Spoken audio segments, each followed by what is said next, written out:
ang sinasabi naman nila Gatchalian, Risa Ontiveros, Black ay hindi naman sinasabi sa konstitusyon na majority of all ang pro tempore at ibang officers. Kaya walang duda na pwede itong 12. Kaya sila nag-take over. Diba? Kasi sabi nila, may quorum sila dahil yung dalawa, isa na wala na, hindi makita.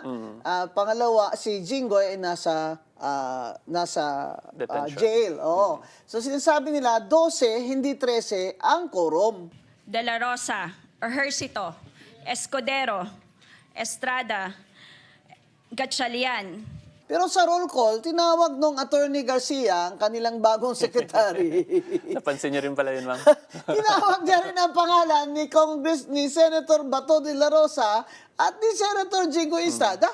Ibig sabihin, the records of the Senate and their new secretary has already made it of record na yung dalawa na yan ay senador pa rin sila at kasama sila sa roll call at kasama sila dapat sa bilang ng quorum. Yes. Hindi po ba? Of all members. Pero binaliwala lang nila yon. Basta sinabi nila na 12 na lang kasi 22 na lang. Di ba?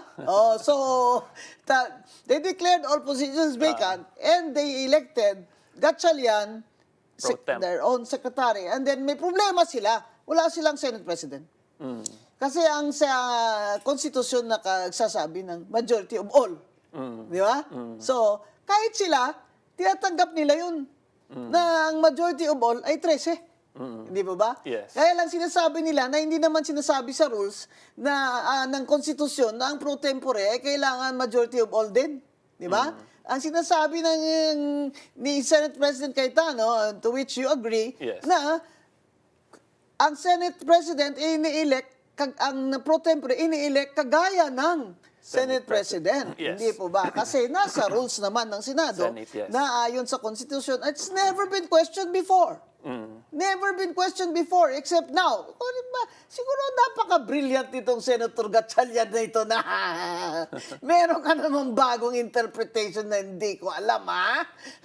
Ito, pabago-bago tayo dito ng ruling na Supreme Court pag nagkataon, ha?